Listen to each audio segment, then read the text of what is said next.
15ാമത് പരമ്പരാഗത പായ്ക്കപ്പൽ മേളയ്ക്ക് ദോഹയിലെ കത്താറയിൽ തുടക്കമായി. കത്താറയുടെ തെക്കൻ ഭാഗമായ ഫിരീജ് കത്താറയിലാണ് ഡിസംബർ 18 വരെ നീണ്ടുനിൽക്കുന്ന മേള നടക്കുന്നത്.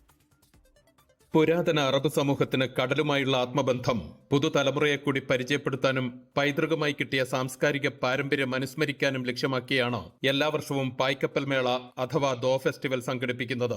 ഖത്തർ ഭരണാധികാരി അമീർ ഷെയ്ഖ് തമീം ബിൻ ഹമദ് അൽത്താനിയുടെ രക്ഷാകർതൃത്വത്തിലുള്ള മേളയിൽ അറബ് ലോകത്തെ സമുദ്ര പാരമ്പര്യം വെളിവാക്കുന്ന പ്രദർശനങ്ങളും സമുദ്രയാത്രകളുമായി ബന്ധപ്പെട്ട് പിന്തുടർന്നുവരുന്ന വിവിധ കലാ സാംസ്കാരിക പ്രവർത്തനങ്ങളുടെ പുനരാവിഷ്കാരവുമാണ് പ്രധാനം. മീൻപിടുത്തം, വാണിജ്യ ആവശ്യങ്ങൾക്കായുള്ള ദിവസങ്ങൾ നീണ്ടുനിൽക്കുന്ന കടൽ യാത്രകൾ എന്നിവയുടെ ഓർമ്മകളും അനുഭവങ്ങളും പ്രദർശന നഗരിയിൽ സന്ദർശകർക്ക് അടുത്തറിയാൻ അവസരമുണ്ടാകും. പഴയകാലത്ത് യാത്രയ്ക്കും ചരക്കുകൾ കൊണ്ടുപോകാനും ഉപയോഗിച്ചിരുന്ന ഉരു എന്നറിയപ്പെട്ടിരുന്ന മരത്തടിയിൽ തീർത്ത വിവിധയിനം ബോട്ടുകളുടെ പ്രദർശനമാണ് മറ്റൊരു പ്രധാന ആകർഷണം. ഖത്തറിന് പുറമെ Oman, Kuwait, Saudi Arabia, Bahrain, UAE, ഫലസ്തീൻ, India, Iran, Tanzania, Iraq, Sudan എന്നീ 12 രാജ്യങ്ങളിൽ നിന്നുള്ള പങ്കാളിത്തം മേളയിലുണ്ടാകും. സമുദ്ര പൈതൃകം ആഘോഷിക്കുന്നതിനും മേഖലയിലെ മറ്റു രാജ്യങ്ങളുമായുള്ള കൂട്ടായ ഓർമ്മകളും പരമ്പരാഗത കരകൗശല വസ്തുക്കളും സംരക്ഷിക്കുന്നതിനുള്ള പ്രധാന വേദിയാണ് കത്താറ പരമ്പരാഗത പായ്ക്കപ്പൽ മേളയെന്ന് Katara cultural village foundation director general professor doctor Khalid bin Ibrahim Al Sulaiti പറഞ്ഞു.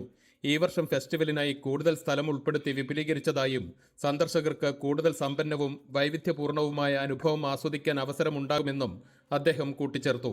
ഖത്തറിന്റെ സമുദ്രയാന പൈതൃകം പരിപോഷിപ്പിക്കാൻ ലക്ഷ്യമാക്കിയുള്ള മേളയിൽ ചെറുതും വലുതുമായ പായ്ക്കപ്പലുകളുടെ പ്രദർശനത്തിന് പുറമെ സാംസ്കാരിക പരിപാടികൾ, കരകൗശല സാമഗ്രികളുടെ പ്രദർശനം, സമുദ്ര ഉൽപ്പന്ന വിപണി, പായ്ക്കപ്പലുകളുടെ നിർമ്മാണ ശില്പശാല, സൗഹൃദ മത്സരങ്ങൾ എന്നിവയാണ് നടക്കുക. അൻവർ പാലേരി, 24 ദോഹ.